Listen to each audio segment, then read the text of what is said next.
Please give an energetic and warm welcome to Swami Mukundananda.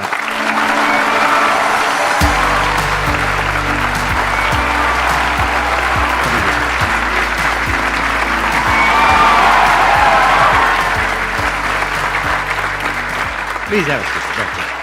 Sandeep ji, आपका दरबार संपूर्ण विश्व में न्यारा है और ये जो युवक लोग यहाँ पधारते हैं इनको मैं नमन करता हूँ, किंतु ये हैं बड़े नटखट। हमारे चैनल में कमेंट छोड़ते चले गए कि आपको पधारना ही होगा, तो हमने सोचा यहाँ भारतवर्ष के युवा वर्ग से मिलना हो जाएगा। क्या बात है। मैंने थोड़ा सा आपके बारे में पढ़ा, तो आप IIT IIM से पास आउट हैं जी। फिर इस पाथ पर आप कैसे आए, मतलब उसके पीछे क्या रीजन था? 8वीं कक्षा में जब था तो माइंड के पावर्स को बढ़ाने की दृष्टि से एक किताब पढ़ी, तो उसमें 3-4 ध्यान मिल गए। उनको मैं 10 साल तक करता रहा। अब IIT IIM में जो शिक्षा मिली उसका एक रस अलग था, लेकिन अपने प्रश्न बने रहे कि मैं हूँ कौन, मैं संसार में आया किस लिए, ये संसार बना कैसे।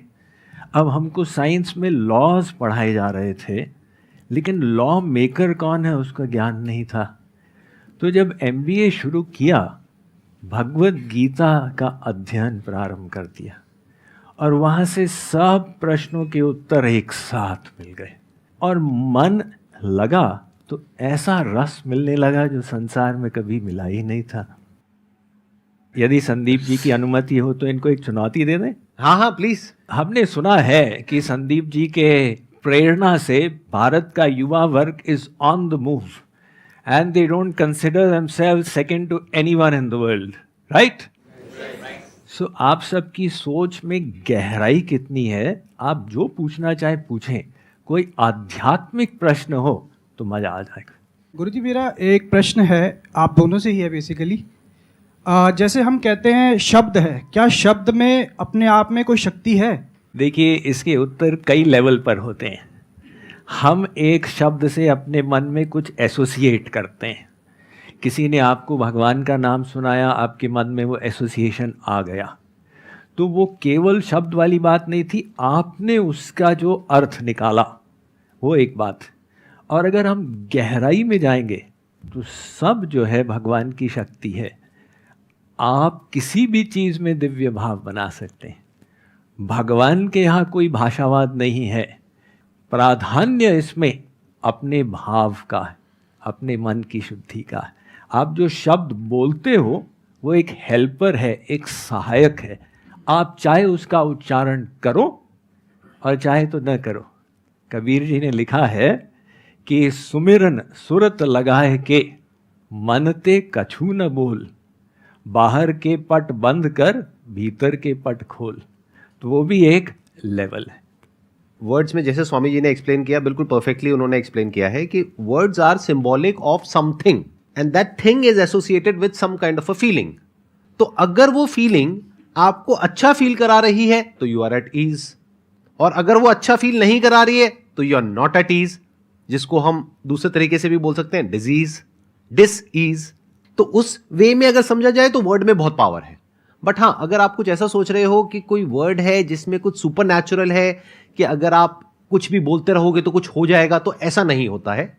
ये मिसकंसेप्शंस है। जैसा स्वामी जी ने भी कहा कि भगवान की अपनी कोई भाषा नहीं है, भाव देखा जाता है कि आपका भाव क्या है, किस भाव से आप बोल रहे हो। नहीं भी बोल रहे हो, बिना शब्द के भी अगर आपका भाव है तो काफी है, उसके लिए किसी वर्ड की जरूरत नहीं है।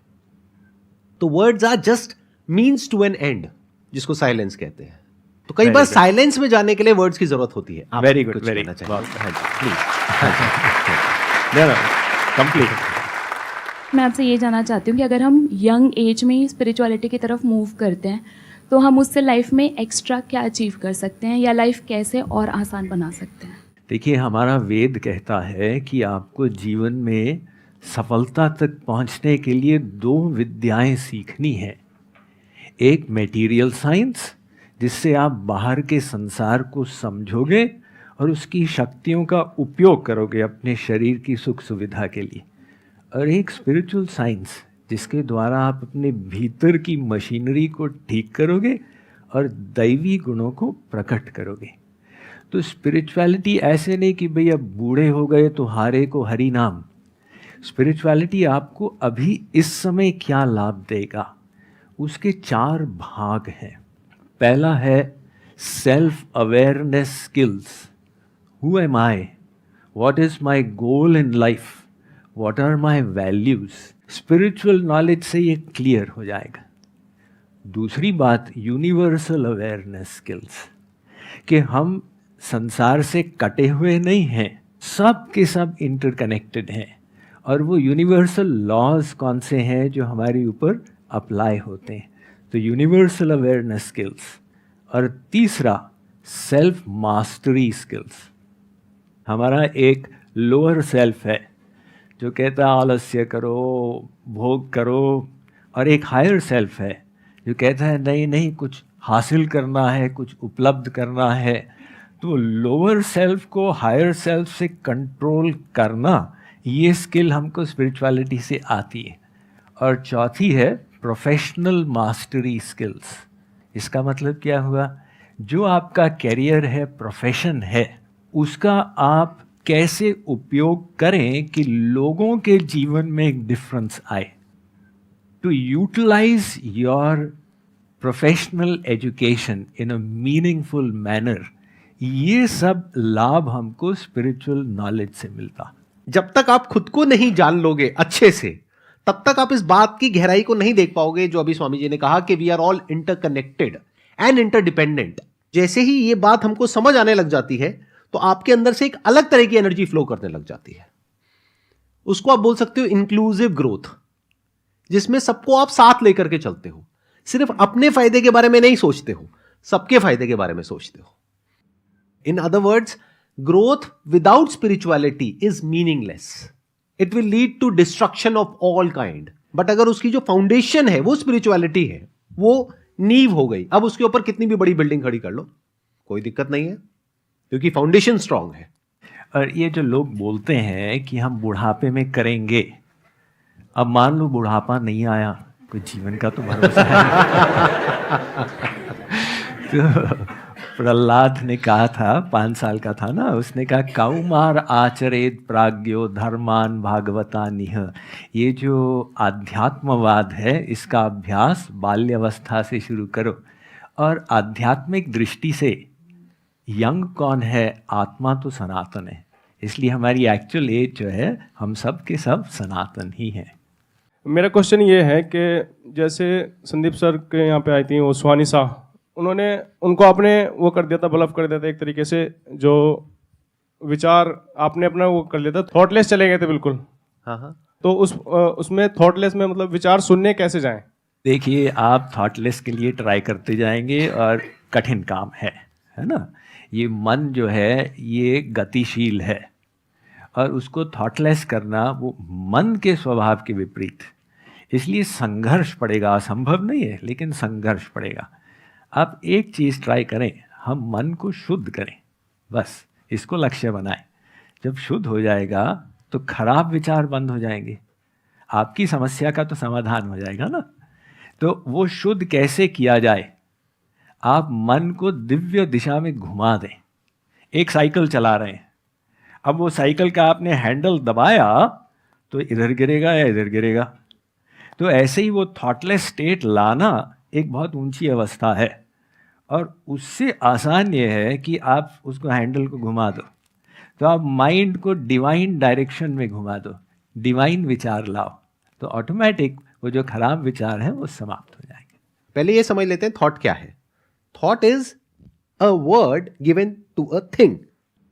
बिना बोले there can't be a thought, but ये काम इतनी जल्दी होता है कि हमें पता ही नहीं लगता है।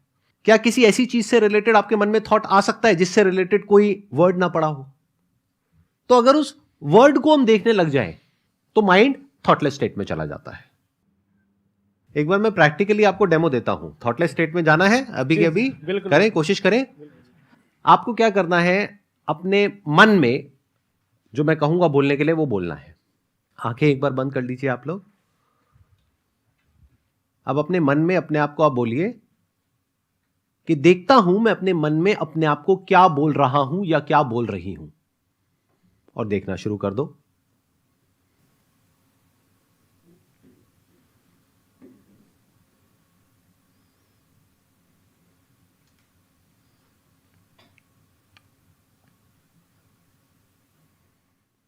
अब धीरे धीरे अपनी आंखें खोल सकते हैं आप लोग। बताइए कितने लोग चले गए थे थॉटलेस स्टेट में। देखो, आप में से बहुत सारे लोग अभी थॉटलेस स्टेट में चले गए थे। यानी क्या हुआ, जैसे ही आपने देखना शुरू किया कि मैं क्या बोल रहा हूं, तो बोलने के लिए कुछ है ही नहीं। अब होगा क्या, मैक्सिमम बता देता हूं। अभी ऊपर से थोड़ी सी आवाज आई थी, तो एकदम से आपने अपने अंदर बोला होगा, ये आवाज कैसी है, कहीं ये छत टूट तो नहीं जाएगी। फिर एकदम से एक थॉट आया होगा, कितनी देर और रह गई है, 1 मिनट हुआ नहीं हुआ, लेकिन वो भी चला गया। मुझे नींद आ रही थी। किनको नींद आ रही थी? मतलब 30 सेकंड में नींद आ गई। आप तो स्पिरिचुअलिटी की बहुत आगे वाली स्टेज पर हो। आपको आंख बंद करते ही 30 सेकंड में नींद आ जाती है। ये डायरेक्ट समाधि में जा रहे ये हैं। डायरेक्ट समाधि में चले गए।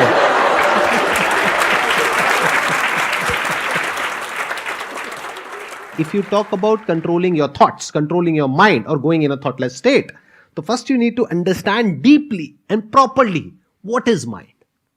मेरा ये क्वेश्चन है कि हम सबको एक ना कभी ऐसा लेवल ऑफ सेटिस्फेक्शन फील होता है कि हाँ हम सेटिस्फाइड हैं अपनी लाइफ से, लेकिन दूसरे ही वक्त हमें लगता है नहीं, हमें कुछ और चाहिए ज़िंदगी से। तो वो जो एक संतुष्टि वाली एक फीलिंग होती है, एक लेवल ऑफ कंटेंटमेंट वाली फीलिंग होती है, वो कैसी लाई जाए? बिकॉज दुनिया में कभी भी कुछ भी सब कुछ तो मिल नहीं सकता, तो वो लेवल ऑफ कंटेंटमेंट कैसे फील की जाए, बस मैं वो चीज़ पूछना चाहती हूँ। सब दुख का कारण असंतोष है। हमारे पास जितना है उसमें हम संतुष्ट नहीं। सतु भवति दरिद्री यस्य तृष्णा विशाला मनसी च परितुष्टे कोर्थवान को दरिद्र। ये भर्तृहरि जी महाराज ने लिखा है कि गरीब कौन है संसार में? कोई अरबपति हो, लेकिन इच्छा है अरे भाई 1 अरब है और वो अडानी जी के पास इतने अरब है, तो मेरे पास कमी है। वो व्यक्ति गरीब है, क्योंकि वो अभाव का अनुभव कर रहा है।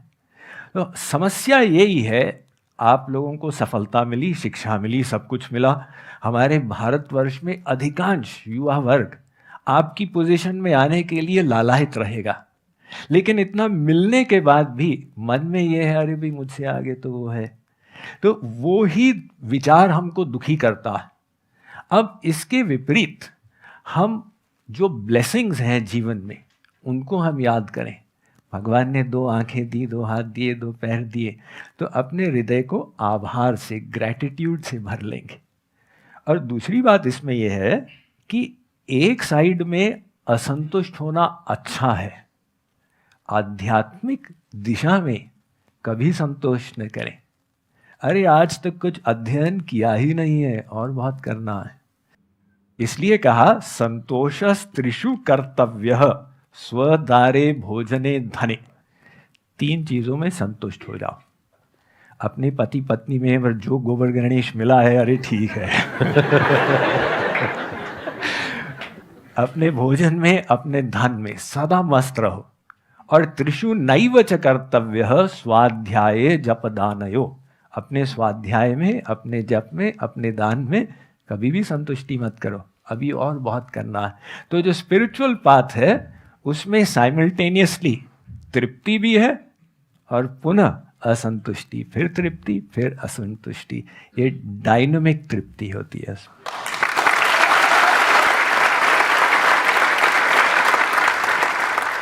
आप सबकी जो एज है यहाँ पर, वो यूजुअली मेरे जो सेशंस होते हैं उससे थोड़ी सी अलग है। यूजुअली एज होती है 18-19 साल, 20 साल, 22 साल। यहाँ पर जो एज है आज, average age that is around 35 years. तो मैं आप सबसे एक सवाल पूछना चाहूंगा, जब आपकी एज थी 18-19 साल, 20 साल, तब कितने लोगों ने ये सोचा था कि आज जिस भी लेवल पर आप हो उस लेवल पर मैं होऊंगा? यानी कि आज कितने लोग ये फील करते हैं कि 18-19 साल की एज में जो भी आप सोचते थे अपने लिए, हो सकता है उस वक्त सोचते होगे कि महीने का 15-20 हज़ार रुपए भी आ जाए तो बहुत है, और आज कितने लोग ऐसे हैं आप में से जो उससे बहुत ऊपर वाले लेवल पर है? ऑलमोस्ट सब। लेकिन क्या सेटिस्फैक्शन मिल गई है? कंटेनमेंट है? नहीं। क्यों? क्योंकि कुछ ना कुछ बाकी रह जाता है। तो इससे हमको सीख लेना है कि जब आज तक नहीं हुआ तो आगे भी नहीं होगा। क्यों? क्योंकि इस यूनिवर्स का नेचर ही ऐसा है कि यहां पर कभी भी आपको सब कुछ नहीं मिल सकता है। मतलब ऐसा कभी नहीं होगा जब सब कुछ परफेक्ट होगा, और अगर होगा भी तो वो टेम्पररी होगा, कुछ दिनों के लिए, कुछ हफ्तों के लिए, फिर वापस से कुछ गड़बड़ हो जाएगी जो सोचा भी नहीं होगा। किसी की डेथ हो जाएगी, किसी की तबीयत खराब हो जाएगी, कभी कुछ कुछ ना कुछ चलता ही रहेगा लाइफ में। तो जब ये बात समझ आ रही है तो क्या कभी भी लाइफ में ऐसी कोई स्टेज आएगी जब इस दुनिया में आप पूरी तरह से कंटेंट हो जाओगे, यानी आप कहोगे मेरी लाइफ में सब कुछ परफेक्ट है और वो भी परमानेंट है? क्योंकि अगर वो परफेक्शन की स्टेज आती भी है तब भी बैक ऑफ द माइंड एक डर बना रहता है कि पता नहीं कुछ गलत ना हो जाए, कहीं कुछ गलत ना हो जाए। तो डर तो बना ही हुआ है ना। तो जहां डर है वहां पे खुशी कहां है, कंटेनमेंट कहां है?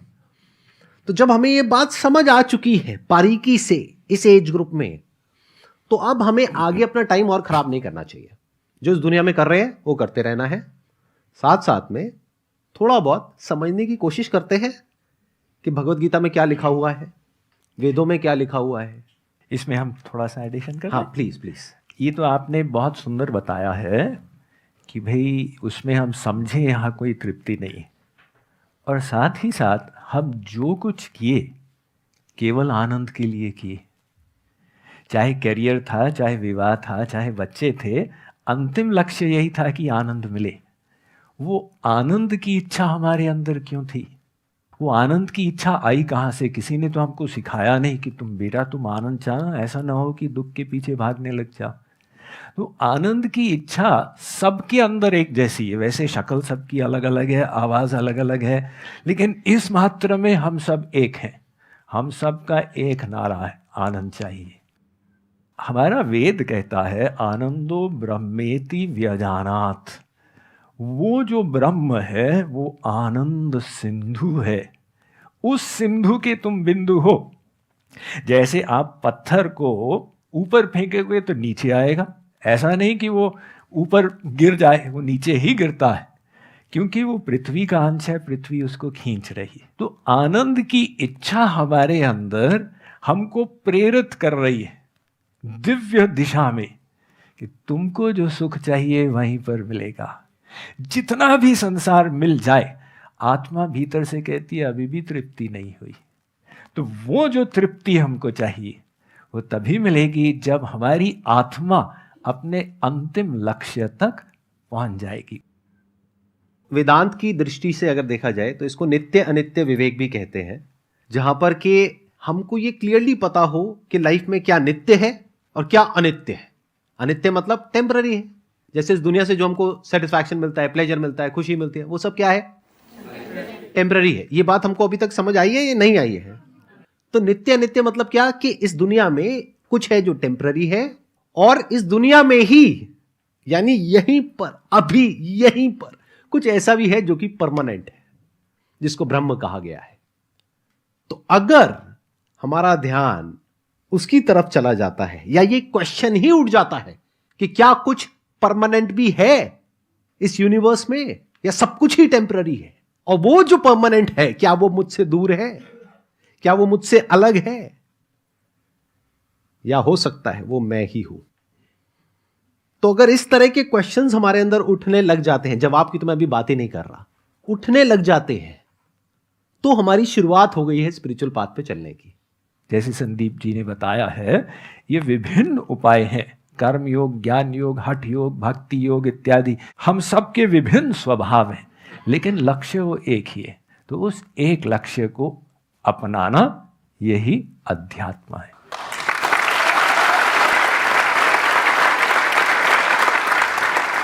Thank you so much sir. बहुत बहुत धन्यवाद। मेरा सौभाग्य रहा। निमंत्रण के लिए धन्यवाद। Thank you.